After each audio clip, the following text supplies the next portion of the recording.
ठीक है, चलो स्टार्ट करते हैं। लिखो हेडिंग ट्राइंगल्स।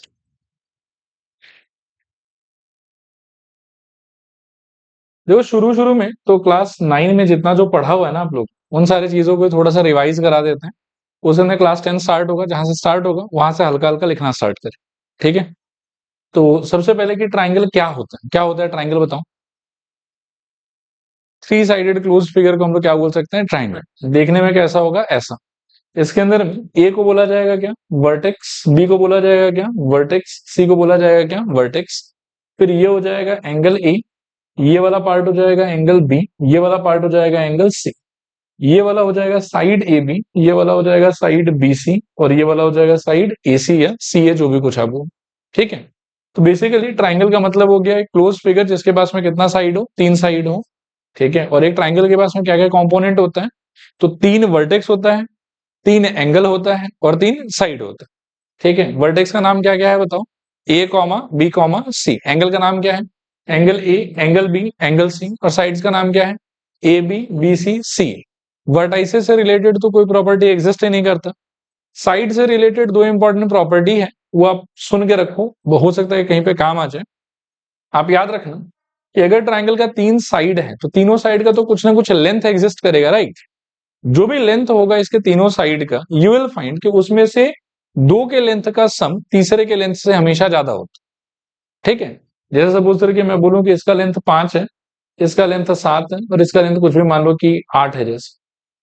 ठीक है, तो यू विल ऑलवेज फाइंड कि किसी भी दो साइड के लेंथ को आप ऐड कर लो और वो तीसरे साइड के वैल्यू से हमेशा क्या रहेगा, ज्यादा।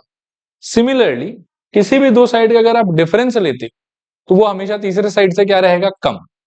ठीक है, किसी भी दो साइड का sum will always be greater than the third side, and difference of length of any two sides will always be less than the third side. Clear मेरे ख्याल में।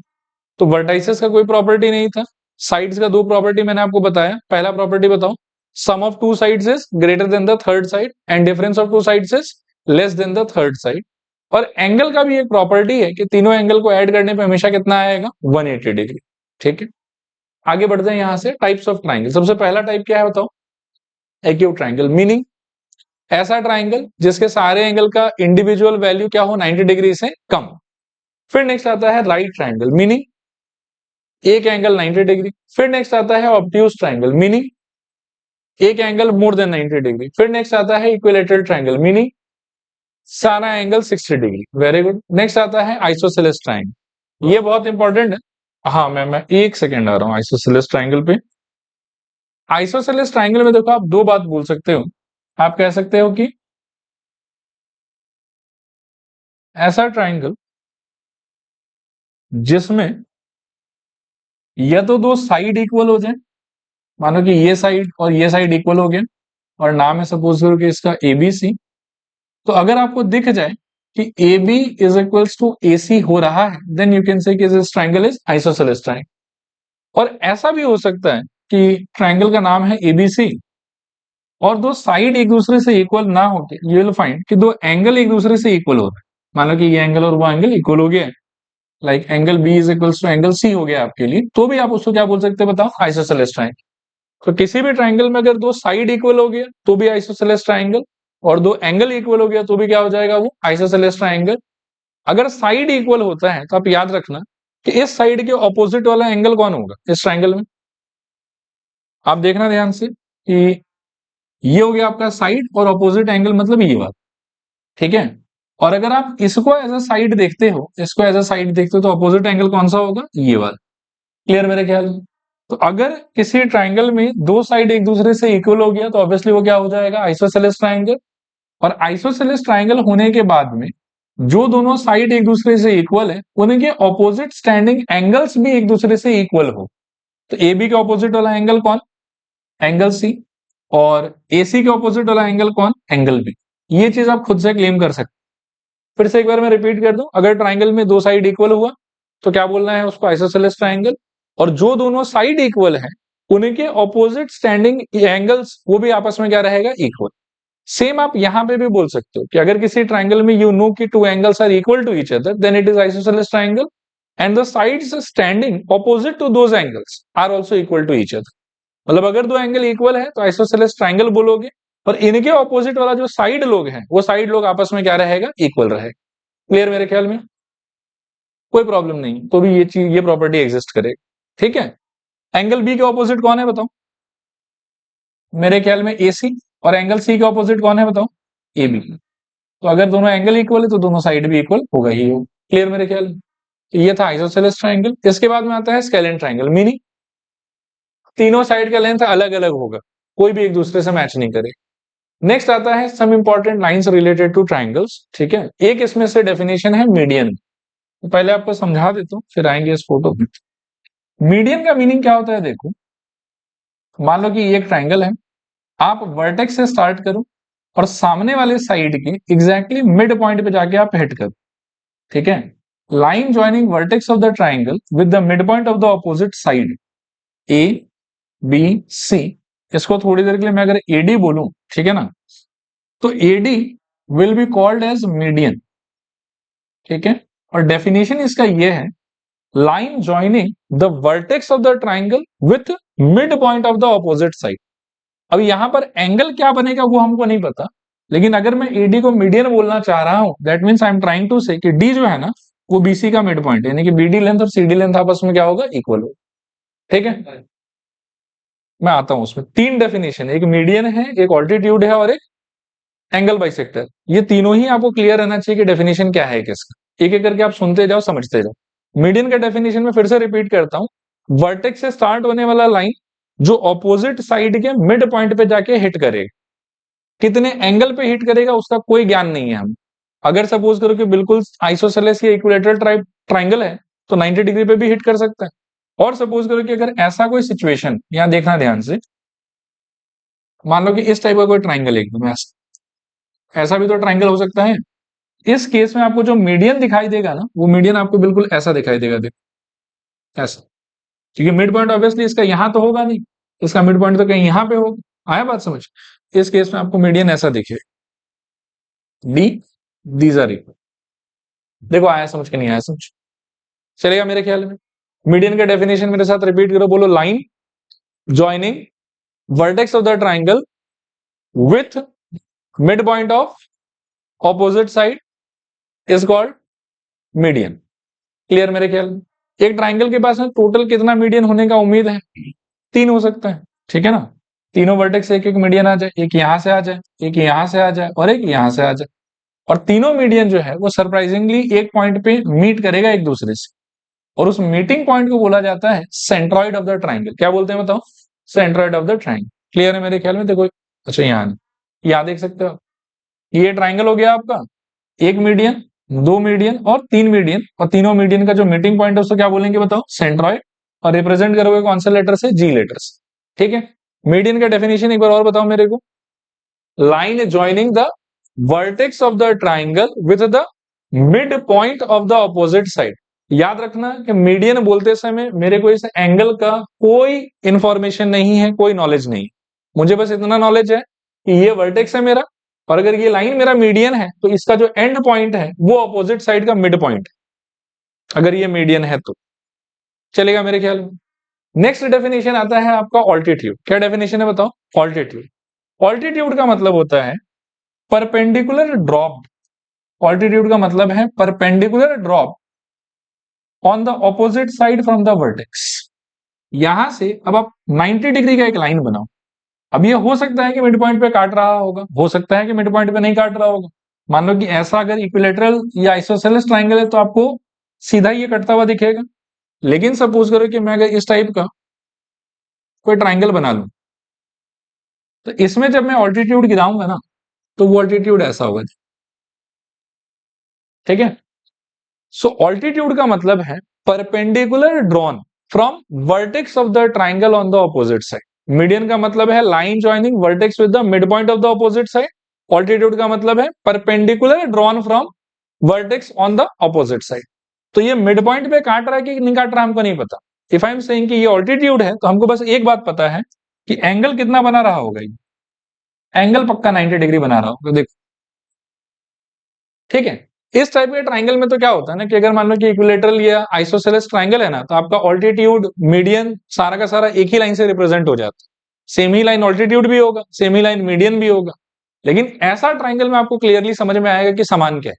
जब आप मान लो कि मीडियन बना रहे थे तो आपका मीडियन इस टाइप से आता, क्योंकि मिड पॉइंट आपका यहाँ कहीं पे लाई करेगा। लेकिन जब ऑल्टीट्यूड बना रहे हो तो आपका ऑल्टीट्यूड ऐसा आएगा, क्योंकि 90 डिग्री का लाइन चाहिए आप। आया बात समझ? बताओ मेरे को एक बार मीडियन का मतलब, line joining vertex of the triangle with the mid point of the opposite side. और ऑल्टीट्यूड का मतलब perpendicular drawn from vertex on the opposite side. चलेगा? पक्का? अच्छा, मीडियन ट्राइंगल के पास में कितना होता? किसी भी एक ट्राइंगल के पास में 3, और तीनों मीडियन का मीटिंग पॉइंट को सेंट्रॉइड। सिमिलरली ऑल्टीट्यूड कितना होगा? 3, और ऑल्टीट्यूड भी 3 जब बना लेंगे हम लोग, तो बनाने के बाद में हमको दिखेगा कि they will have a common point. ऐसा ऑल्टीट्यूड, ये 90 डिग्री, ये भी 90 डिग्री, ठीक है। अगेन कॉमन पॉइंट है यहाँ पे। इस कॉमन पॉइंट को बोला जाता है ऑर्थो सेंटर। क्या बोलते हैं बताओ? Ortho centre. एक बार पीछे चलना होगा अपने को, ये रहा, ठीक है। सेंट्रॉइड के लिए लेटर कौन सा यूज होता है? जी। ऑर्थो सेंटर के लिए एच। ऑर्थो सेंटर के लिए एच। क्लियर मेरे ख्याल में? इसके बाद में अगला डेफिनेशन आता है आपका एंगल बाइसेक्टर, ठीक है। अब एंगल बाइसेक्टर का क्या मतलब है? जैसे नाम ही इसका बता रहा है कि एक आपके पास में होगा ट्राइंगल, फिर ट्राइंगल के किसी भी एंगल से, ये किसी भी वर्टेक्स पे आप एक ऐसा लाइन ड्रॉ करोगे जो ऑपोजिट साइड को कहां हिट कर रहा है उस बात से कोई मतलब ही नहीं। मिड पॉइंट पे हिट कर रहा है, 90 डिग्री पे कर रहा है, नहीं कर रहा है, मिड पॉइंट पे नहीं कर रहा है, इन सब बातों से कोई लेना देना नहीं है। आपका ये जो एंगल बाइसेक्टर वाला लाइन है, ये जिस वर्टेक्स से स्टार्ट हो रहा है उसके एंगल को इसको 2 इक्वल पार्ट में डिवाइड करना पड़ेगा। तो एंगल बाइसेक्टर का मीनिंग है कि लाइन ड्रॉन फ्रॉम वर्टेक्स, ठीक है, which bisects the angle at the vertex will be called as angle bisector. Median का मीनिंग बताओ फिर से। Line joining the vertex with the mid point of the opposite side. Altitude का meaning बताओ। Perpendicular dropped on the opposite side from the vertex. And angle bisector का मतलब line drawn from vertex that bisects the angle at the vertex. फिर से बोलो, line drawn eight vertex which bisects the angle at the vertex will be called as angle bisector. Clear मेरे ख्याल में? फिर से ट्राइंगल के पास में कितना एंगल बाइसेक्टर होगा? 3। तीनों का मीटिंग पॉइंट क्या कहलाएगा? इन सेंटर। क्या कहलाएगा बताओ? इन सेंटर। यहां दिखा देता हूं मैं आपको, ये है नाम, इन सेंटर, ये, ठीक है। एक बार फिर से रिकॉल कर लो आप। पहला क्या था? मीडियन। मीडियन के बाद क्या था? ऑल्टीट्यूड। ऑल्टीट्यूड के बाद क्या था?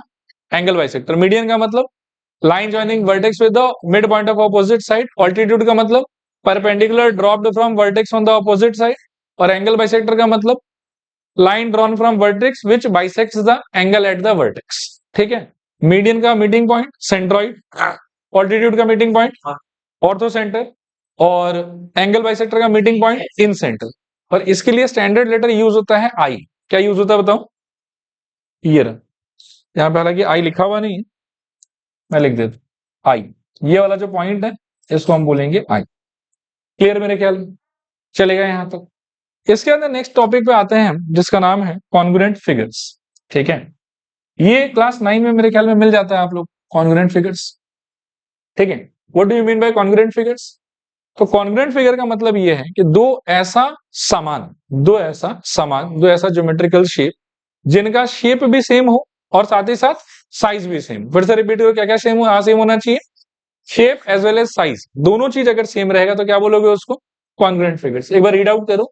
The figures are called congruent figures if they have same shape and same size. A few real life example of congruent figures are, अगर आप कैरम का कॉइन्स लेते हो तो ये सारा का सारा कॉन्ग्रुएंट माना जाएगा।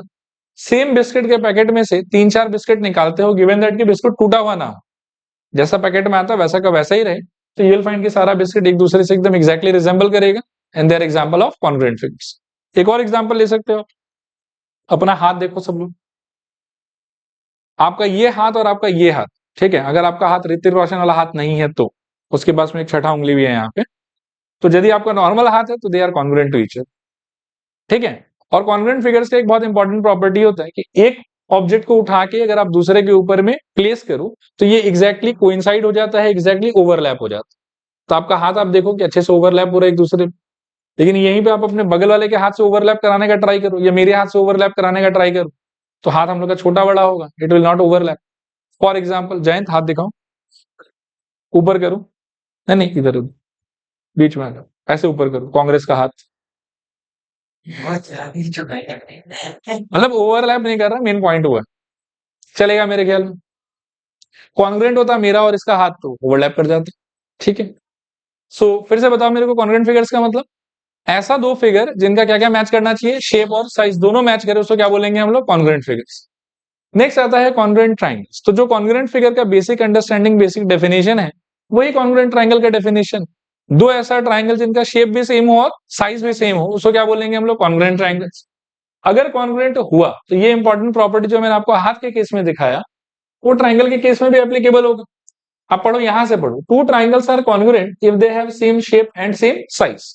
उसके बाद में two congruent triangles can be overlapped on each other so as to cover each other exactly. Obviously जैसे आपका दोनों हाथ अगर कॉन्ग्रुएंट था तो एक दूसरे पे प्लेस करने पे क्या हो रहा था, वो अच्छे से ओवरलैप हो रहा था। तो अगर दो ट्राइंगल भी कॉन्ग्रुएंट हुआ एक दूसरे से, तो उन दोनों को एक दूसरे पे प्लेस करने से वो क्या हो जाएगा, एग्जैक्टली ओवरलैप। मैं भी करके भी दिखाऊंगा आपको, आप टेंशन मत, चलेगा यहां तक। उसके बाद में एक बात है कि अगर दो ट्राइंगल पी क्यू आर और एक्स वाई जेड कॉन्ग्रुएंट हुआ, तो इसको मैथमेटिकली रिप्रेजेंट करने के लिए एक सिंबल यूज होता है, ये वाला, ठीक है, कि triangle P Q R is congruent with triangle X Y Z. इस तरीके से ये वाले सिंबल के यूज करके हम उसको बोलते हैं कि ये कॉन्ग्रुएंट। चले, समझ में आया यहां तक। नेक्स्ट आता है note meaning of triangle ABC congruent to triangle DEF. ये बहुत इंपॉर्टेंट अंडरस्टैंडिंग है, ठीक है। एक वर्ड आपने सुना होगा, सीपीसीटी। सीपीसीटी क्यों होता है वो मैं आपको अभी समझाऊं, ठीक है। मान लो कि मेरे पास में दो ट्राइंगल है, एक ट्राइंगल ऐसा और एक ट्राइंगल सपोज करो कि ऐसा। मिला लेता हूं इनको पहले। हाँ नहीं नहीं, अभी नहीं मिल रहा, मिलेगा मिलेगा, मिलना तो पड़ेगा ही इसको। अब मिल रहा है क्या, ऑलमोस्ट। देखो यहां देखो, अब ध्यान से सुनना। यदि सपोज करो कि मैं इसका नाम कह दूं कि ये मेरे लिए है एबीसी, क्या है ये मेरे लिए, एबीसी, और ये है मेरे लिए सपोज करो कि डीईएफ, ठीक है। और मैं क्लेम करूं कि ये लोग कॉन्फिडेंट है एक दूसरे से, तो मैं क्लेम कब कर पाऊंगा, जब इसका शेप और साइज और इसका शेप और साइज क्या होगा, एग्जैक्टली सेम। और शेप और साइज अगर एग्जैक्टली सेम हुआ तो फिर क्या होगा, देखो कि एक को उठा के दूसरे पे इस तरीके से ओवरलैप कराना पॉसिबल, एकदम एग्जैक्टली ओवरलैप हो जाएगा। आ रहा है बात समझ। और ओवरलैप होने के चक्कर में आप एक बहुत इंपॉर्टेंट चीज देख सकते हो, यहां देखना ध्यान से, एक बार मैं ऐसा दिखा रहा हूं आपको, ये एंगल ए है और ये एंगल क्या है, बी। लेकिन अगर ओवरलैप हो गए तो फिर क्या होगा, एंगल ए और एंगल डी सेम हो जाएगा। आया बात समझ। तो ओवरलैप करने के चक्कर में आई कैन से कि यार सच्ची में यदि ये लोग कॉन्ग्रुएंट है तो ओवरलैप होगा। और ओवरलैप जब होगा तो मुझे दिखेगा कि यार एंगल ए का वैल्यू और एंगल डी का वैल्यू क्या हो जाएगा, same. So I can say कि angle A will become equal with angle D. फिर एंगल बी का वैल्यू किसके साथ मैच करेगा, एंगल ई के साथ में। Angle B is equals to angle E. फिर एंगल सी का वैल्यू किससे मैच करेगा, angle F. Angle C is equal with angle F. Similarly अगर मैं साइड्स पे फोकस करूं, ठीक है ना, तो ऑरेंज वाले ट्राइंगल का ए बी साइड और ग्रीन वाले ट्राइंगल का D side, do you feel की सेम सेम है। तो क्या बोल सकते हो आप बताओ, A B is equals to D E. और क्या बोल सकते हो, B C is equals to E F. तो B C is equals to E F, ठीक है। और क्या बोल सकते हो, A C is equals to D F. A C is equals to D, ठीक है। तो ये बात तो समझ में आया कि दो ट्राइंगल कॉन्ग्रुएंट तब होगा जब उनका शेप और साइज मैच करेगा। शेप और साइज मैच करेगा तो एक ट्राइंगल को उठा के दूसरे पे ओवरलैप करा लोगे। ओवरलैप करा लिए तो पहले ट्राइंगल का तीन एंगल दूसरे ट्राइंगल के तीन एंगल के साथ की करेस्पॉन्डिंग एंगल के साथ, करेस्पॉन्डिंग एंगल के साथ में इक्वल। और पहले ट्राइंगल का तीनों साइड दूसरे ट्राइंगल के तीनों करेस्पॉन्डिंग साइड के साथ में एक। अब आपके मन में ये सवाल उठेगा, सर ये करेस्पॉन्डिंग वर्ड का क्या मतलब है।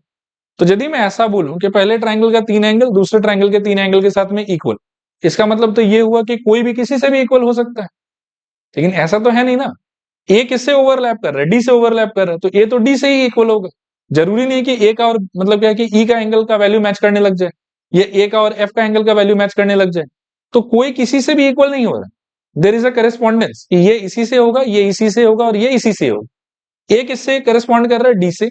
बी किससे करेस्पॉन्ड कर रहा है, ई से। और सी किससे करेस्पॉन्ड कर रहा है, एफ से। उसके हिसाब से यू कैन से कि अच्छा ठीक है, angle A equals to angle D, angle B is equals to angle E, and angle C is equals to angle F. देखो आया समझ के नहीं आया समझ। सिमिलर वे में यू कैन से कि side length A B is equal with a side length DE, side length BC is equal with a side length EF and side length AC is equal with side length DF. ठीक है, तो फिर से मैं बोलूंगा कि दो triangle congruent होगा कब? जब शेप और साइज मैच करेगा। शेप और साइज मैच किया तो ओवरलैप हो जाएगा, ओवरलैप हो जाएगा तो पहले ट्राइंगल का तीन साइड तीन एंगल, दूसरे ट्राइंगल के तीन करेस्पॉन्डिंग साइड और तीन करेस्पॉन्डिंग एंगल के साथ में क्या होगा? इक्वल। ठीक है, आया बात समझ? अब पॉइंट है कि करेस्पॉन्डेंस के लिए क्या बार बार सर ऐसे फोटो बना के ऐसे ओवरलैप करा करा के चेक करते रहेंगे? Answer is no. वो जो करेस्पॉन्डेंस है वो आपको बहुत केयरफुली अपने नाम में ही जो है वो मेंशन करना होगा, इस नाम में। आया बात समझ? अब नाम का क्या रोल है वो समझो। यदि आपने कहा कि ABC is congruent with DEF, तो करेस्पॉन्डेंस में आप डिक्लेयर कर रहे हो कि ए का ओवरलैपिंग डी से हो रहा है, बी का ओवरलैपिंग ई से हो रहा है और सी का ओवरलैपिंग एफ से हो रहा है। ये आपका डिक्लेरेशन। आया बात समझ? तो जैसा नाम रहेगा उसी पैटर्न में हम सोचे। अगर सपोज करो कि यहीं पर कुछ और बात लिखा हुआ होता, मान लो कि ऐसा लिखा हुआ होता, ठीक है, एक बार देखना ध्यान से, यहाँ नए पेज पे लिख देते। मान लो कि ऐसा लिखा हुआ रहता कि एबीसी इज कॉन्ग्रुएंट विथ, मान लो कि ई डी एफ होता लिखा हुआ, तब इसका मीनिंग क्या होता कि ए का करस्पॉन्डेंस किससे है? ई से, बी का करस्पॉन्डेंस किससे है? डी से, और सी का करस्पॉन्डेंस किससे है? एफ से। और इसका मीनिंग और इसका मीनिंग बहुत अलग। ठीक है, इसका मीनिंग है कि A will coincide with D, B will coincide with E and C will coincide with F, and because of that तीनों एंगल, मतलब तीनों करस्पॉन्डिंग एंगल और तीनों करस्पॉन्डिंग साइड क्या होगा? Equal. But here A is going to coincide with E, so they are not C. आया मेरे ख्याल में बात समझ? ठीक है, नेक्स्ट एक और बात आता है, वैसे तो इसको पढ़ लो एक बार, कि if triangle P Q R is congruent with X Y Z, तो करस्पॉन्डेंस क्या होगा? पी के साथ में एक्स, क्यू के साथ में वाई और आर के साथ में कौन? जेड। और उसके हिसाब से angle P equals to angle X, Q equals to Y, R equals to Z. P Q is equals to X Y, Q R equals to Y Z and P R equals to X Z. और ये जो हम equal बोल रहे हैं, ये जो property है, इसी प्रॉपर्टी को बोला जाता है सीपीसीटी। क्या बोलते हैं बताओ? सीपीसीटी। मतलब if two triangles are congruent then their corresponding sides and corresponding angles are equal because of CPCT. And why CPCT will exist? Because congruent होने का मतलब है कि शेप और साइज सेम होना, शेप और साइज सेम होने का मतलब ओवरलैप करा पाएंगे, ओवरलैप करा पाएंगे तो CPCT होगा उसके अंदर। क्लियर मेरे ख्याल में? अगला पॉइंट आता है कि क्या बार बार ये सब ड्रामा करना पड़ेगा हमको? फोटो बनाओ, फिर मान लो कि ओवरलैप करके दिखाओ, ये करके दिखाओ, वो करके दिखाओ। तो आंसर इसके नो। हमारे पास में 4 रूल है। कितना रूल है बताओ? अगर किसी एक पेयर ऑफ ट्राइंगल में उस 4 में से कोई भी रूल सेटिस्फाई हो गए तो वी विल से कि they have become congruent and therefore we can apply CPCT on them. आया बात समझ? ठीक है ना? रिकॉल करो अगर याद है कि रूल्स क्या क्या था।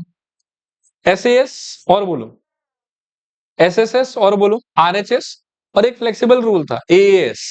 आते हैं एक करके बात करते हैं। नेक्स्ट मैं फिर से क्लियर करता हूं क्या पढ़ने वाले हैं, कि रैंडमली अगर कोई मेरे को 2 ट्राइंगल दिखाए, उसके बारे में थोड़ा सा इंफॉर्मेशन बताएं और मेरे से पूछे कि आप जज करके बताओ कि आपके हिसाब से कॉन्ग्रुएंट है कि कॉन्ग्रुएंट नहीं है। तो मेरे पास में 4 रूल है, उस रूल को मैं चेक करूंगा, उसमें से कोई भी एक अगर अप्लाई हो गया तो आई विल से कि they are congruent, and if they are congruent तो I can apply CPCT on them. चलेगा मेरे ख्याल में? आओ देखें कि वो रूल्स क्या क्या था। पहला रूल का नाम था एसएएस। फिर से बताओ क्या था रूल? फुल फॉर्म बताओ? Side angle side. Full form फिर से बताओ? Side angle side. अप्लाई करने का तरीका कि पहले किसी भी पेयर ऑफ ट्राइंगल के अंदर में आप एक तो एंगल को इक्वल कर लो, angle C equals to angle R कर लो सपोज करो। फिर आप देखो कि एंगल सी कौन से साइड के हेल्प से बनाया गया है। तो ये बनाया गया है एसी और बीसी के हेल्प से, और वहां का एंगल आर किसके किसके हेल्प से बना है? पी आर और क्यू आर के हेल्प से। तो पहले angle C equals to angle R करना होगा, फिर सी जिससे जिससे बना है उन दोनों साइड को आर जिससे जिससे बना है उन दोनों साइड से इक्वल करके दिखाना हो। देन यू कैन से कि side angle side property apply होगी और उसके हिसाब से ट्राइंगल क्या हो जाएगा आपका? कॉन्ग्रुएंट। फिर उसके अंदर अगला प्रॉपर्टी है आपका एएसए या एएस, ये इसका नाम आप एसएए भी बोल सकते हो। इसमें कोई फ्लेक्सिबिलिटी नहीं, आपको हमेशा पहले एंगल इक्वल करना है, फिर उस एंगल जिस साइड के हेल्प से बना होगा उन दोनों साइड को इक्वल करना है, दैट्स इट। वो करने से ही आप एसएएस अप्लाई कर सकते हो। ठीक है, इसमें क्या फ्लेक्सिबिलिटी है कि जैसे आपको angle side angle, angle angle side या साइड एंगल एंगल के फॉर्मेट में आप इसको यूज कर सकते हो। इसमें क्या होता है कि पहले आपको 2 एंगल इक्वल करना है और फिर एक साइड इक्वल करना है। जरूरी नहीं कि वो साइड उसके बीच का हो। जैसे आप यहां पर देखो कि एंगल एंगल एंगल एंगल, मतलब ये एंगल इक्वल टू क्यू बोल दो, सी इक्वल्स टू आर बोल दो, उसमें तो बीच वाला साइड ही कर लिया। तो एक तरीके से हम कह सकते हैं क्या अप्लाई हो रहा है इसमें, ए से। फिर इसमें दो एंगल यूज किया है लेकिन साइड उसके बाहर है, ठीक है, तो इसमें क्या हो गया, एंगल एंगल साइड, ये चीज भी चलेगा, कोई इशू नहीं। और इसी चीज को आप अगर चाहो तो ऐसे भी पढ़ सकते हो कि साइड एंगल एंगल बोला हुआ है यहाँ, ठीक है। तो इस सेकंड वाले रूल में फ्लेक्सिबिलिटी है आपको, और फ्लेक्सिबिलिटी तो क्या है, बेसिकली आपको दो एंगल इक्वल करना है और कोई भी एक साइड इक्वल करने से चलेगा, नॉट नेसेसरी कि बीच वाला साइड ही होना चाहिए। लेकिन इसमें कैसे अप्लाई करोगे ऐसे, इसमें हाँ, बीच वाला अगर किया तो ए से लिखोगे और साइड वाला किया तो ए एस या एस ए बोल दोगे, ठीक है। लेकिन फर्स्ट वाला में ये फ्लेक्सिबिलिटी नहीं है, आप फर्स्ट वाला में आपको पहले एंगल इक्वल करना है और फिर उसको कवर प्रोवाइड करने वाला जो दो साइड है उसी को इक्वल करना, चलेगा मेरे ख्याल में। नेक्स्ट आता है आपका S S S. S S S एकदम स्ट्रेट फॉरवर्ड कि इसका तीन साइड उसके करेस्पॉन्डिंग तीन साइड के साथ में क्या होना चाहिए, equal, then you can say they are congruent and you can use CPCT. और लास्टली आता है आपका आरएचएस, ये स्पेशली राइट एंगल ट्राइंगल्स पे ही यूज होता है। इसमें पहले आपको 90 डिग्री इक्वल करना है, मतलब आर का मतलब हो गया राइट एंगल, एच का मतलब हो गया हाइपोटेन्यूज, एस का मतलब हो गया साइड। तो पहले 90 डिग्री इक्वल करना है, फिर 90 डिग्री के जो ऑपोजिट वाला साइड है उसको इक्वल करना है, और उसके बाद में बचे हुए दो साइड में से किसी एक साइड को आप इक्वल कर लो तो हो जाएगा, ठीक है। आर मतलब right angle therefore 90 degree, H मतलब हाइपोटेन्यूज यानी कि 90 डिग्री जो है उसके ऑपोजिट वाला साइड, और उसके बाद में एक कोई साइड करने से हो जाएगा आर एच। किसमें,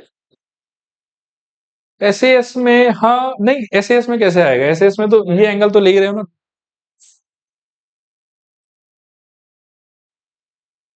चलो तो यहाँ के आगे फिर से डिस्कशन को बढ़ाते हैं। यहां तक आप समझिए कि क्लास 9 का कच्चा चिट्ठा खत्म, ठीक है। क्लास 9 में इतना तक आपको पढ़ा दिया जाता है, एक बार हमने ब्रशअप कर लिया। अब स्टार्ट होता है क्लास 10, इसमें सबसे पहले आएगा सिमिलर फिगर। तो आप भी हेडिंग लिखिए, similar figure, similar figure, similar figure. अब 2 मिनट मेरी तरफ देखो, रिकॉल करो तो एक बार कॉन्ग्रुएंट फिगर का मतलब क्या था, सेम शेप और सेम साइज, उसको क्या बोलते थे, कॉन्ग्रुएंट फिगर। सिमिलर फिगर का मतलब है कि शेप सेम होना चाहिए, साइज का पता नहीं, सेम भी हो सकता है सेम नहीं भी हो सकता, ठीक है।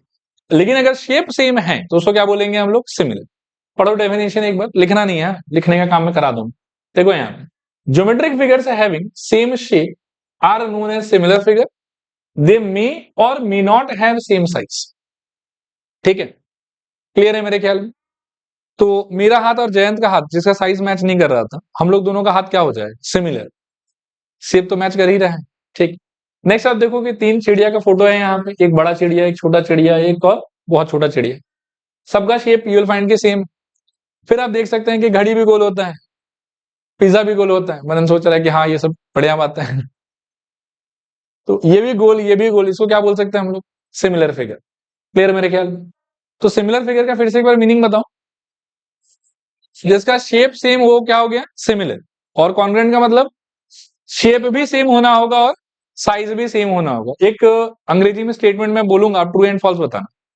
Every congruent figure is also similar, every congruent figure is also similar. देखो अगर कोई कॉन्ग्रुएंट है तो शेप भी सेम होगा, साइज भी सेम होगा। सिमिलर होने के लिए क्या सेम चाहिए, शेप, वो तो है ना। तो every congruent is also similar. लेकिन उल्टा every similar is congruent, false. क्यों, क्या प्रॉब्लम है, सिमिलर है तो शेप तो मैच करेगा, साइज कर भी सकता है और नहीं भी कर सकता है। आया बात समझ, ओके। लिखो तो एक दो लाइन, सबसे पहले लिखो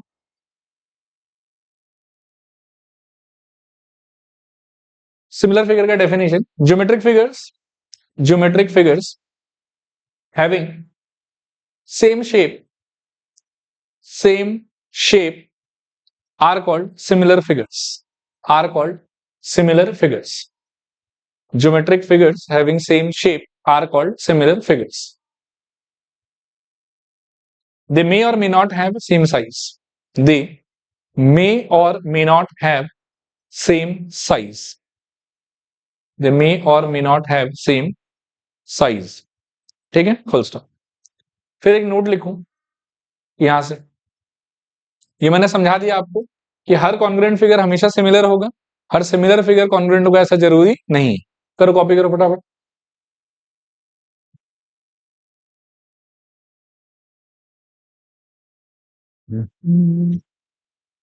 अच्छा, 2 मिनट मेरे तरफ देखो, एक बार फिर से बताओ तो सिमिलर फिगर का मतलब क्या था? सेम शेप, साइज का पता नहीं, सेम भी हो सकता है और सेम नहीं भी हो सकता। कॉन्ग्रुएंट फिगर्स में आप एक बार रिकॉल करो कि अगर कोई दो फिगर कॉन्ग्रुएंट हुआ, ठीक है, तो कब बोलते थे कॉन्ग्रुएंट हुआ? जब शेप भी मैच करे और साइज भी मैच करे। उसके बाद ना हमको पता चला कि कॉन्ग्रुएंट हुआ तो ये पक्का ओवरलैप करेगा, और ओवरलैप करेगा तो हमको पता चला कि अच्छा ठीक है, मगर अगर ट्राइंगल के कॉन्टेक्स्ट में बोलूं तो पहले ट्राइंगल का 3 साइड और 3 एंगल, दूसरे ट्राइंगल के 3 साइड और 3 एंगल, मतलब करस्पॉन्डिंग 3 साइड और 3 एंगल के साथ में क्या होता था? इक्वल। अब ये क्राइटेरियाज मिला ना हमको, ऐसे डेफिनेशन था कॉन्ग्रुएंट होने का कि शेप और साइज मैच करना चाहिए, लेकिन उससे हम क्वेश्चन तो सॉल्व नहीं कर सकते। आया बात समझ? लेकिन जब हमने ये जाना कि अच्छा ओवरलैप करेगा, फिर हमने ये जाना कि अच्छा एंगल इक्वल होगा और साइड इक्वल होगा, फिर आगे चल के तो हमको 4 रूल भी मिल गया कि आरएचएस सेटिस्फाई कर दे तो कॉन्ग्रुएंट बोल देना, एसएसएस सेटिस्फाई कर दे तो कॉन्ग्रुएंट बोल देना, एसएएस सेटिस्फाई कर दे तो कॉन्ग्रुएंट बोल देना, एएसए सेटिस्फाई कर दे तो कॉन्ग्रुएंट बोल देना। वैसे ही सिमिलर फिगर के बारे में भी ये डेफिनेशन तो पढ़ लिया, अच्छा लगा, लेकिन इस डेफिनेशन से आप क्वेश्चन सॉल्व नहीं कर पाओ। तो आपको हार्डकोर कंडीशंस चाहिए कि क्या कंडीशंस फुलफिल करने के बाद में हम किसी दो आदमी को सिमिलर बोल पाएंगे। तब हम एक एक करके सिमिलर बोलने के लिए क्राइटेरियाज को डिस्कवर करें, ठीक है, कि पॉलीगॉन्स लोग को सिमिलर कब बोला जा सकता है, ट्राइंगल लोग को सिमिलर कब बोला जा सकता है। क्लियर है मेरे ख्याल में? लिखो next, conditions, conditions for similarity of two polygons, conditions for similarity of two polygons, conditions for similarity of two polygons. एक बार मेरे तरफ देखो, बेसिक डेफिनेशन तो अभी भी वही है कि दो पॉलीगॉन सिमिलर तब होगा जब उनका शेप मैच करेगा, साइज का पता नहीं, कर भी सकता है मैच और नहीं भी कर सकता है मैच। लेकिन अगेन क्वेश्चन सॉल्विंग के हिसाब से this definition is not sufficient. अगर मैं सपोज करूं कि बस आपको ये डेफिनेशन बता दूं, क्वेश्चन पेपर में दो पॉलीगॉन आपको दिखा दूं, ठीक है ना, और आपको बोलूं कि पता करो कि सिमिलर है कि नहीं, तो कैसे पता करोगे? आप कैसे जज करोगे कि शेप इसका मैच कर रहा है कि नहीं मैच कर? तो दिस डेफिनेशन जो हमने अभी पढ़ा ये सुनने में अच्छा है, बट एप्लीकेशन के हिसाब से this is not okay. Alright, अब हम पढ़ेंगे कि भाई मैथमेटिकली कौन सा कंडीशन है, कौन सा क्राइटेरिया है जो अगर कोई दो पॉलीगॉन सेटिस्फाई कर दे तो हम उसको सिमिलर बोल पाएंगे। कंडीशंस को देखो, टू पॉलीगॉन्स, अच्छा पॉलीगॉन का मतलब क्या था वैसे? स्ट्रेट लाइंस से सराउंडेड क्लोज्ड फिगर, ठीक है। ट्राइंगल भी एक प्रकार से आप कह सकते हो कि पॉलीगॉन की कैटेगरी में फॉल करता है। Even triangle is the smallest polygon. Triangle के ऊपर क्या आ सकता है? क्वाड्रिलेटरल, क्वाड्रिलेटरल के ऊपर पेंटागन, हेक्सागन एंड सो।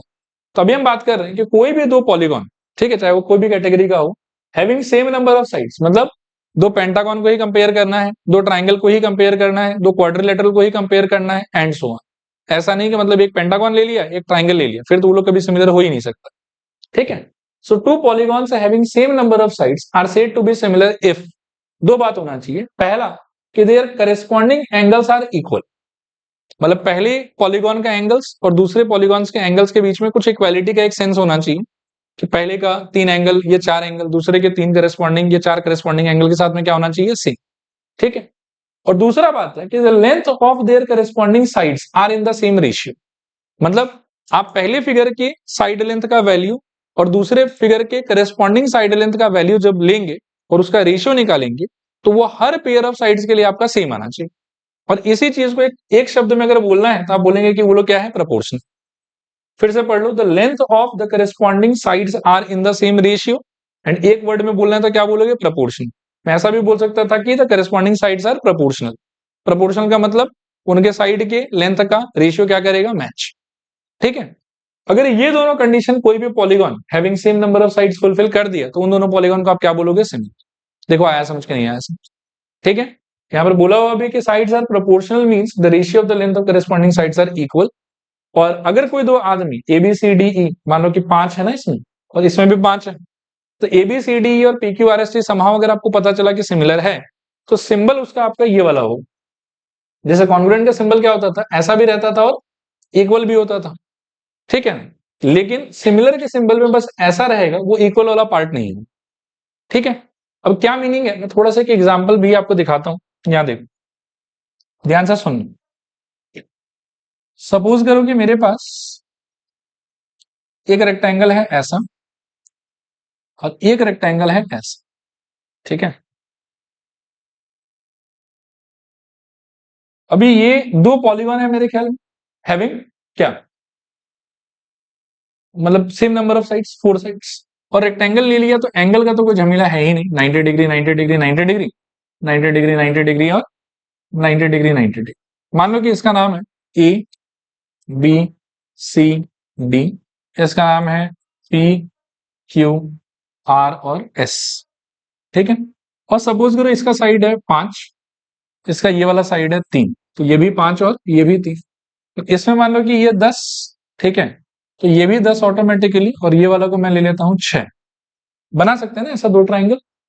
इसके अंदर में देखो रेक्टेंगल लिया तो एंगल को लेके तो कोई वैसे इशू आएगा नहीं, एंगल तो सबका सेम सेम।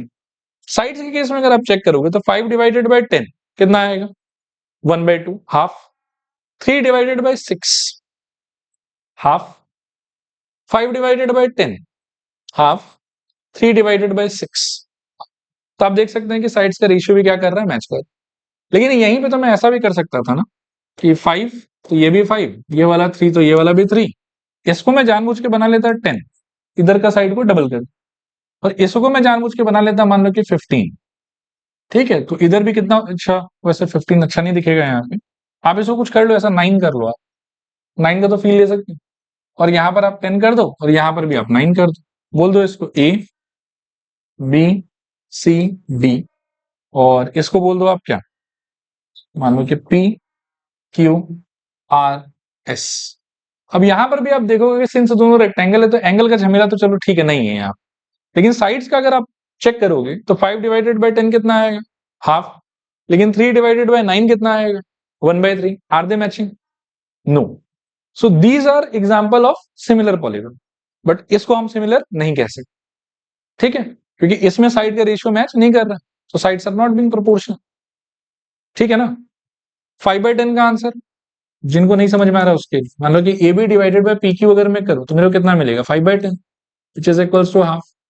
लेकिन B C divided by Q R करने पे कितना आएगा बताओ, 3/9, जो कि सॉल्व करके आएगा 1/3। तो यहाँ पे साइड्स का रेशियो और यहाँ पे साइड्स का रेशियो सेम आया कि अलग अलग आया, अलग अलग आया। और अलग अलग अगर आया तो भाई सिमिलर नहीं है बोलो, ठीक है। कभी कभी आप ऐसा समझो कि एंगल में भी झमेला हो सकता है, जरूरी नहीं कि साइड्स में ही झमेला हो। मान लो कि एक में स्क्वायर ले लो, ठीक है, अब स्क्वायर ही है तो सारा साइड इक्वल ही होगा। मान लो कि मैं इसको 10 ले लेता हूं, 10 10 10 एंड 10। और सपोज करो कि मैं एक रोम्बस ले लूं, ठीक है, और रोम्बस में सपोज करो कि मैं साइड्स वापस से ऐसे मेंटेन करूं कि 5 5 5 एंड 5। मान लो कि इसका नाम भी क्या है, ABCD, और इसका नाम है सपोज करो कि PQR। This time again you will see कि भाई ठीक है, साइड्स को लेके कोई इशू नहीं है। 10/5 2, 10/5 2, 10/5 2, 10/5। लेकिन एंगल्स में since it is a square तो इसका तो चारों एंगल 90 डिग्री होगा, ठीक है। लेकिन इसका तो एक भी एंगल 90 डिग्री नहीं होगा अगर ये रोम्बस है तो। इसमें साइड वाला क्राइटेरिया फुलफिल हो रहा है लेकिन एंगल वाला क्राइटेरिया फुलफिल नहीं हो रहा है, तो इसको सिमिलर, यस, दोनों फुलफिल होना जरूरी, उसी पे मैं आ रहा हूं। इसमें साइड वाला क्राइटेरिया फुलफिल हो रहा है कि साइड का रेशियो तो अगर मैं चेक करूं तो सेम आएगा, हर एक के केस में कितना आएगा 10/5, और आंसर बार बार कितना आता रहेगा मेरा 2। लेकिन एंगल वाला क्राइटेरिया फुलफिल इसमें नहीं हो रहा, तो ये वाला भी एक दूसरे से सिमिलर नहीं हो। अभी तक जितना एग्जाम्पल मैंने लिया सिर्फ ये पहले वाला ही सिमिलर था, ठीक है ना।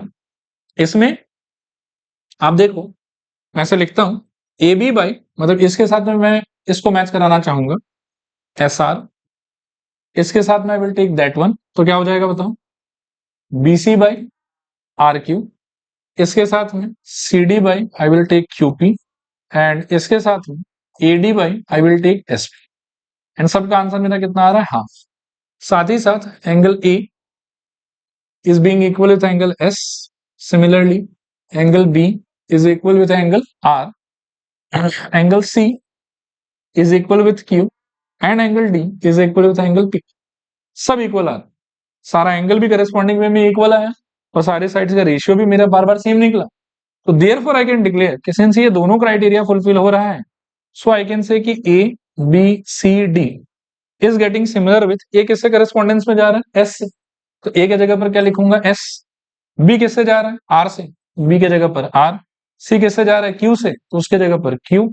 और डी किससे जा रहा है, पी से, तो उसके जगह पर पी। इस तरीके से मैं डिक्लेयर कर सकता हूं। लेकिन सेकंड वाले में साइड के रेशियो वाला पार्ट में दिक्कत है, तो इसीलिए सिमिलर है ही नहीं। थर्ड वाले में एंगल वाले पार्ट में दिक्कत है, इसीलिए ये भी सिमिलर नहीं। ठीक है, तो कोई भी दो polygon having same number of sides कब सिमिलर बोलोगे आप उसको? जब करस्पॉन्डिंग एंगल्स एक दूसरे से इक्वल होगा और करस्पॉन्डिंग साइड्स के लेंथ का रेशियो होगा सेम। और इतना लंबा ना बोल के क्या बोल सकते हो कि the sides are proportional. Clear मेरे ख्याल में? और दोनों क्राइटेरिया फुलफिल होगा then only you can say कि द पॉलीगॉन्स आर सिमिलर। अगर एक फुलफिल हो रहा है दूसरा फुलफिल नहीं हो रहा है, दैट मीन्स कि the polygons are not similar. चलेगा मेरे ख्याल में? चलो जल्दी से ये पेज कॉपी करो।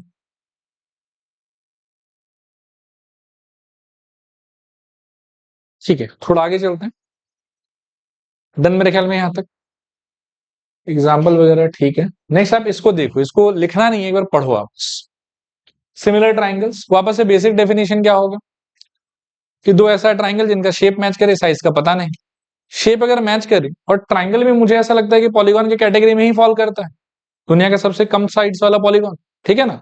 तो ट्राइंगल के लिए भी कंडीशंस तो वही होना चाहिए। दो पॉलीगॉन को सिमिलर करने के लिए कंडीशंस क्या है बताओ? Corresponding angles are equal and corresponding sides are proportional. तो ट्राइंगल के लिए भी वही कंडीशंस होना चाहिए कि दो ट्राइंगल को अगर आप सिमिलर बोलना चाहते हो तो उनमें करस्पॉन्डिंग एंगल्स क्या होना पड़ेगा? इक्वल, और करस्पॉन्डिंग साइड्स क्या होना पड़ेगा? प्रोपोर्शनल। अब मान लो कि आपके पास में दो ट्राइंगल है एबीसी और DEF, corresponding angles are equal बोलने का मतलब हुआ कि ए का करस्पॉन्डेंस डी से, बी का ई से, और सी का किससे लगाना चाहते हैं? एफ से। उस हिसाब से ए इक्वल्स टू डी होना पड़ेगा, बी इक्वल्स टू ई होना पड़ेगा, और सी इक्वल्स टू एफ होना पड़ेगा। और साइड्स का रेशियो अगर आप चेक करना चाहते हो तो ए बी के साथ में कौन जाएगा? डी। बीसी के साथ में कौन जाएगा? E F. और एसी के साथ में कौन जाएगा? D F. और इन सारे का पेयर वाइज जो रेशियो का वैल्यू है वो आपस में क्या करना पड़ेगा? सेम। अब एक लेकिन नया बात है यहाँ पे कि अगर आप ट्राइंगल से ज्यादा नंबर ऑफ साइड्स वाला कोई भी पेयर ऑफ पॉलीगॉन देखते हो, लाइक दो क्वाड्रिलेटरल देखो, दो पेंटागन देखो, दो हेक्सागन देखो, तो आपको दोनों क्राइटेरिया को फुलफिल करा के दिखाना पड़ेगा कि ये वाला भी दिखाना पड़ेगा और ये वाला भी दिखाना पड़ेगा। दोनों दिख गया उसके बाद में यू कैन से कि दे आर सिमिलर। ट्राइंगल के केस में आपको क्या है कि एक फ्लेक्सिबिलिटी है कि दोनों दिखाने का जरूरत नहीं, एक दिखा दिया तो दूसरा ऑटोमेटिकली होल्ड करेगा। लेकिन this idea will be valid only for what? Triangles. ठीक है, नहीं और के बारे में नहीं पढ़ेंगे, बस ऐसे, लेकिन जो फैक्ट है वो तो हमको जानना चाहिए ना। तो क्वाड्रिलेटरल के उसके ऊपर के साइड से कोई भी पॉलीगॉन अगर है तो आपको दोनों कंडीशन चेक करना पड़ेगा। लेकिन ट्राइंगल के केस में क्या लिबर्टी, क्या फ्लेक्सिबिलिटी है आपको, क्या छूट है आपको कि आप एक को चेक कर लो, काम खत्म, दूसरा अपने मतलब ऑटोमेटिकली मानेंगे कि दूसरा होल्ड हो ही रहा है। चलेगा मेरे ख्याल में? लिखो एक नोट, नोट में लिखो for polygons, for polygons with four or more sides, for polygons with four or more sides, both the above conditions, both the above conditions must hold, must hold, then only, then only we can say, then only we can say they are similar, then only we can say they are similar. ठीक है, नीचे लिखो but in case of triangles, in case of triangles, if any one of them is holding, if any one of them is holding, then also they will be similar. If any one of them is holding, then also they will be similar, they will be similar. चलेगा मेरे ख्याल? Automatically मान लेंगे कि हाँ होता है। ठीक है, आगे लिखो definition of equiangular triangles, equiangular triangles, definition of equiangular triangles. ये एक नया टर्म है जो आपको पता होना चाहिए, इक्विएंगुलर ट्राइंगल्स। ठीक है, एक बार मेरे तरफ देखो, दो ऐसा ट्राइंगल जिनका तीनों करस्पॉन्डिंग एंगल एक दूसरे से मैच कर रहा होगा उसको बोलेंगे equiangular triangle. I am not at all saying कि दोनों ट्राइंगल इक्विलेटरल होना चाहिए कि 60 डिग्री 60 डिग्री 60 डिग्री ही होगा, ऐसा भी हो सकता है। देखो कि एक ट्राइंगल ऐसा होगा छोटू सा, ऐसा कुछ ले लो, और एक ट्राइंगल मान लो कि ऐसा ले लो आप। ठीक है, और सपोज करो कि ये वाला, ऐसे रैंडमली बोल रहा हूँ कि ये 70 है, एक एंगल इसमें भी 70 होना चाहिए। इसको मान लो कि आप कुछ बोल दो 50 बोल दो, तो एक एंगल इसमें भी 50 होना चाहिए। और 70 50 120 तो चला ही गया। एक को इसमें 60 बोल दो, इसमें 60 बोल दो। इस टाइप के ट्राइंगल्स को बोला जाता है इक्विएंगुलर ट्राइंगल। ये मत सोचना कि सारा एंगल एक दूसरे से इक्वल होना चाहिए, वो नहीं कह रहा ये डेफिनेशन। डेफिनेशन कह रहा है कि इस ट्राइंगल का जो एंगल्स है वो उस ट्राइंगल के एंगल्स के साथ में करस्पॉन्डिंग वे में मैच करना चाहिए। आपस में इंटरनली दे आर सेम ऐसा नेसेसरी नहीं। ठीक है, दोनों इक्विलेटरल हो जाए then also you can call them equiangular, क्योंकि फिर भी सारा एंगल तो मैच कर ही रहा होगा। 60 60 60 इसमें भी और 60 60 60 इसमें भी। लेकिन ये उसको मीन नहीं कर रहा, ये मीन कर रहा है कि भाई इसका जो भी एंगल है ओके कोई प्रॉब्लम नहीं है, लेकिन जो एंगल्स आपको इसमें दिख रहा है वही वही एंगल्स आपको उसमें भी दिखना चाहिए, वैल्यू चाहे जो भी रहे। चलेगा मेरे ख्याल में। नेक्स्ट इसके बाद में एक छोटा सा एक्सरसाइज है, बहुत छोटा सा, 2 ही 3 क्वेश्चन एकदम छोटा छोटा। इसको खत्म करके आज स्टॉप करते हैं। पढ़ो इसको एक बार फटाफट। ये आपकी किताब से 6.1 है। वैसे ऑल सर्कल्स आर क्या बोलोगे, कॉन्ग्रुएंट के सिमिलर? कॉन्ग्रुएंट क्यों नहीं बोलोगे?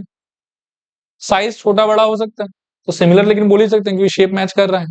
ऑल स्क्वायर्स आर सिमिलर कह सकते हैं क्योंकि सारा एंगल 90 डिग्री होगा पक्का। ठीक है, और साइज छोटा बड़ा हो सकता है इसलिए कॉन्ग्रुएंट नहीं कह सकते। ठीक है, next all dash triangles are similar isosceles के इक्विलेटरल। इक्विलेटरल को बोल सकते हैं। देखो आइसोसेलेस में क्या है ना कि आपके पास में 2 टाइप का आइसोसेलेस आ सकता है, मतलब दो के एक्चुअली बहुत सारे टाइप का आ सकता है। सपोज करो कि ये सामने वाले एंगल को मान लो कि मैंने 30 कर दिया, तो कितना चला गया? आप 30 चला गया। और ट्राइंगल के पास में टोटल एंगल का सम कितना होना चाहिए? 180। तो 30 जाने के बाद में आपके हाथ में बचा कितना? 150। उसको आधा आधा करके बांटोगे तो ये कितना होगा? 75। और ये कितना होगा? 75। मान लो कि इसमें ये वाले एंगल को मैं कुछ कर दूं, कितना कर दूं बताओ? 80 कर देता हूं मान लो। अब कितना बचा बांटने के लिए? 100। इसमें कितना आएगा? 50, आधा आ जाएगा। और बगल वाले में भी कितना आएगा? तो आइसोसेलेस तो ये भी है और आइसोसेलेस ये भी है, लेकिन इनका तो एंगल मैच नहीं कर रहा, तो सिमिलर तो नहीं हुआ ये लोग। आया बात समझ? तो आइसोसेलेस लोग हमेशा सिमिलर होगा जरूरी नहीं है, कभी कभी हो भी सकता है। मानो कि इसमें भी 30 75 75 आ जाए तो वो एक मतलब क्या कोई इंसिडेंस वाला बात है। लेकिन जनरली आइसोसेलेस लोग एक दूसरे से सिमिलर नहीं होगा। लेकिन इक्विलेटरल तो हमेशा होगा क्योंकि इसका भी सारा एंगल 60 होगा और इसका भी सारा एंगल क्या होगा? 60 होगा। चलेगा, अगला क्वेश्चन पढ़ो। Two polygons of same number of sides are similar if their corresponding sides are dash and their corresponding angles are dash. Sides are मेरे ख्याल में इक्वल और एंगल्स आर, बट कितने बेकार आदमी लोग हो आप, कुछ भी लिखाते रहते। Sides are proportional and angles are equal. Clear मेरे ख्याल में। फिर उसके बाद में एक सवाल है इसमें कि give 2 different examples of pair of similar figure और नॉन सिमिलर फिगर। ठीक है, सिमिलर फिगर का 2 एग्जांपल देना, बोलो क्या क्या हो जाएगा? मेरे ख्याल में 2 तो आप गोला बना लो, एक छोटा और एक बड़ा, और 2 आप ना क्या करो स्क्वायर बना लो। कुछ भी ले सकते, अपना फोटो भी बना सकते हैं। 2 तो सेम सेम बनाना, एक छोटा एक बड़ा, एक बचपन का फोटो एक अभी का फोटो, सिमिलर हो जाएगा। नेक्स्ट देखो, स्क्वायर ले लो आप 2, एक बड़ा और एक छोटा। ठीक है, लेकिन मेंटेन करना है कि स्क्वायर ही हो। और आप वर्ड्स में भी लिख देना 2 circle of different radius and 2 square of different side length. ठीक है, और नॉन सिमिलर अगर चाहिए तो एक स्क्वायर ले लो और साथ में एक सर्कल ले लो, कभी जिंदगी में मैच करेगा ही नहीं। चलेगा। और सेम आप ऐसा भी कर सकते हो कि एक जानबूझ के ट्राइंगल ले लो और उसके साथ में एक तो कुछ भी 4 साइड वाला बना दो, कुछ भी बना दो, मतलब रोम्बस हो स्क्वायर हो चाहे कुछ भी हो, लेकिन obviously they will not match. ठीक है, सो ये एग्जांपल हो गया आपके नॉन सिमिलर का और ये एग्जांपल हो गया आपके सिमिलर। पर ऐसा हम बहुत सारा इनफाइनाइट एग्जांपल्स फ्रेम कर सकते हैं, कोई दिक्कत नहीं। आखिरी question, state whether the following quadrilaterals are similar और नॉट अकॉर्डिंग टू यू।